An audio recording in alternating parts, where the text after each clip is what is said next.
Hello and welcome to the second week of Synergy 1807 Digital Preservation. This week we're going to be talking about infrastructure. Now, really what we're focusing on this week is what is a file. Before we even talk about, video files, audio files, codecs, file formats, all of these ideas that will be important to what we're talking about in this class, let's just take a moment to take a step back and say, what is this strange idea of taking information and storing it on digital computing hardware?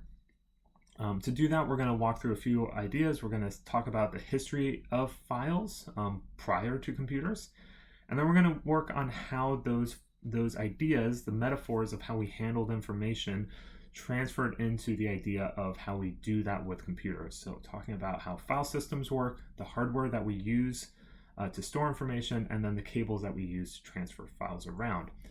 The final thing that we're going to talk about is the very strange idea of what it is to move a file, and to complete this idea of how the metaphor of how we handle physical information objects has been stretched to something that feels very natural when you are telling a computer to do it, but when you look at the process, is performed in a very, very strange way compared to the way that you might move a physical document. All right, so let's first go into the history of files. Now, where does file come from? The word file comes from a French word, filet, which means a string or a wire on which you put documents. So as people are writing down more information, as they're storing information, needing to refer to it again in the future, we have the history of published books, we have binding, we have things like that, but there's also a history of documents created ad hoc that consist of multiple pages, and you need to keep them together over time. And how do you do that? You punch a hole through those documents and you tie them together with string. So here you see a picture of that very thing from the 1600s from Great Britain, of some documents tied together with some string. You would even see people go further and add a little label to that string and a little tag that says these documents are about this thing. So we are creating sort of a higher level abstracted form of a document by binding these things together. Now, as you get more and more and more documents, maybe if you're in the 1600s, you have a few of these, you keep them in a desk or something like that. But if you have lots of documents, if you're running an entire business, if you are industrializing your information management, all of a sudden, just having a bunch of documents on different pieces of string doesn't make much sense. You need another level of abstraction to take care of those. And so we start inventing other pieces of furniture to take care of that. In this case, here is a filing cabinet. And you can see on the filing cabinet little labels that define which documents are in that filing cabinet. So now we have a filing system to keep track of multiple files over time, so that we can create new files, add them into this filing system while not losing track of the old files. And we're even creating a sort of hierarchy, an organization of already organized documents. So files that were perhaps bound together by string, now they could be held together by a folder, and multiple folders could be held together by a single filing drawer.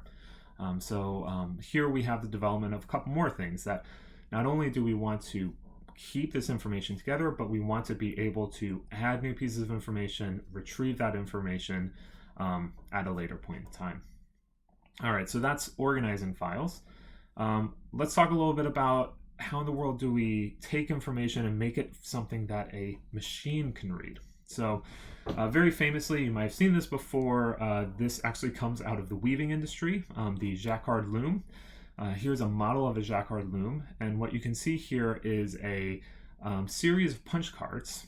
And what would happen is these punch cards would be read by the machine, they'd be loaded into the machine, and a device would be able to work with whether or not there was a hole in a certain location, and the existence or non-existence of that hole would then cause one of these heddles over here to move up or down. And as you move those heddles up and down in sequence, and you pass a weft thread through after every movement of the heddles, slowly your cloth gets built up one row at a time, and you start devising patterns. And the really nice thing about doing this by machine is that you don't have to have a human remember all the pattern and the sequence of how you want to move all those threads up and down. You have it all encoded so that the machine can read it. Now, that's a pretty abstract thing. Not most of us don't create fabrics. Most of us don't think about building up fabrics line by line. But the idea of encoding a piece of information so that it can be read by a machine and then acted on by that machine is something that can be adapted to a lot of different contexts. It can be adapted to something like human information and writing. So instead of writing out the letter A, what if you had a pattern that said the holes in this sequence are letter A? Well, then you could build a machine that could read that card and then create that letter upon command, something like a teletype. So here's a GIF of a teletype, and you can see on the left is a punch tape. It has a sequence of holes, and as the teletype is reading that punch tape, each signal is decoded and then processed over by the typewriter, which then types out the corresponding letter. So one letter per line on this thing. And that tape that you have can be thought of as a file. It's something that somebody might refer to as a file because it, again, is a bound together piece of information, in this case, just a very long strip of paper. And this is how we interacted with computers. We would have a physical object that would encode information and then load that information into the computer. One of the other ways that we did this is that we did this with punch cards, not punch tape. So here's an image of punch cards. You can see this is actually a box that contains a few different files, so to speak. Each of those files is bound together by a rubber band. And there's a file name written on that rubber band to say this is what this group of cards will accomplish. There's even these diagonal stripes that are there for telling you the order of which to read those cards. So if you ever drop them, you can put them back together.